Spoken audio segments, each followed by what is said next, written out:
Imagine standing in a crowded stadium, the roar of the crowd pounding like a drum against your chest.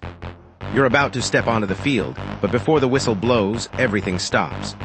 The noise fades, the lights dim, and for a heartbeat you hear only yourself. In that silence, the world narrows to a single point. You've all chased success with a deafening soundtrack. Emails pinging, meetings buzzing, the constant hum of social media. Yet the most powerful athletes, the sharpest CEOs, the most creative artists share a secret. They deliberately carve out silence. Not the empty silence of loneliness, but the purposeful quiet that lets the mind hear its own. Truth take the story of Maya, a software engineer who once lived by the mantra, always be busy. Her inbox was a battlefield, her phone a relentless alarm. She earned promotions, but her sleep was fragmented, her ideas shallow. One night, after a particularly brutal deadline, she stared at her reflection and realized she could no longer hear her own thoughts over the clatter.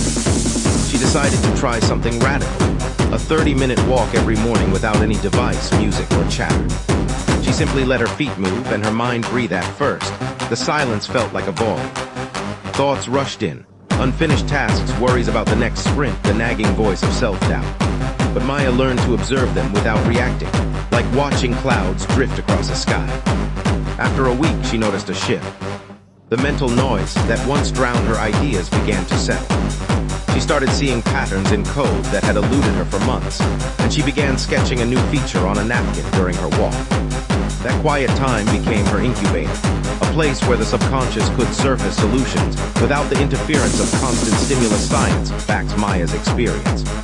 Neuroscientists call it the default mode network, a brain system that lights up when we're not focused on the outside world. In those moments of quiet, our brains replay memories, make connections, and generate creative insights. The same network is suppressed when we're bombarded by external input. In fact, a study at Stanford showed that participants who practiced daily meditation, a structured form of silence, performed better on problem-solving tests and reported higher levels of intrinsic motivation. Silence isn't just a personal tool, it's a strategic advantage in leadership. Consider Admiral James Stockdale, a Vietnam POW who survived years of captivity. He credited his survival to a practice he called the box. Each night he would close his eyes, retreat into an inner box and focus on his breath, shutting out the chaos around him. That disciplined quiet allowed him to preserve his mental integrity, plan escapes, and keep hope alive. When he later returned to the Navy, he brought that habit into the boardroom, using brief moments of silence before critical decisions to listen to his intuition and align his team's purpose. So why does silence work? First, it creates space. In a crowded room, ideas compete for attention. The loudest often wins, even if it's not the best. Silence removes the competition, giving each thought room to expand. Second, it lowers stress. Cortisol, the stress hormone, spikes when we're constantly stimulated. A few minutes of quiet lowers cortisol, steadies heart rate, and clears the mental fog that clouds judgment. Third, it amplifies focus. When the external chatter fades, the brain can hone in on a single goal, turning scattered energy into a laser-sharp beam. You might wonder, I don't have time for silence. The paradox is that the more we try to squeeze every minute with activity, the less productive we become. Think of a river that's forced through a narrow canyon. It rushes, erodes, and eventually stalls. Give the river a calm pool and it gathers strength, carving a deeper, smoother path. Your day needs that pool. Here's a simple experiment you can start right now. Choose a 5-minute slot tomorrow, perhaps right after you wake up or just before you go to sleep. Turn off every device, close the door, and sit comfortably.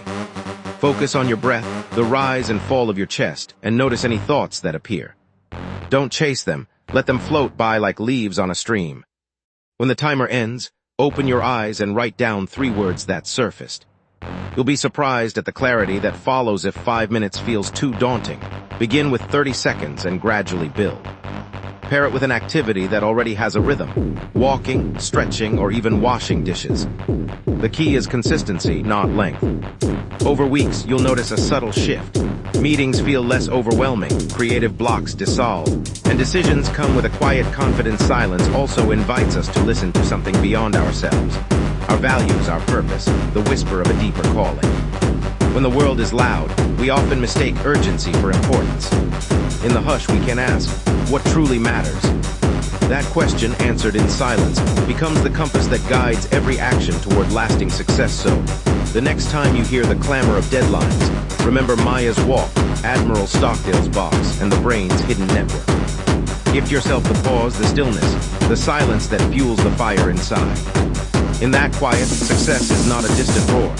It is a steady, resonant hum that grows louder with each intentional breath you take.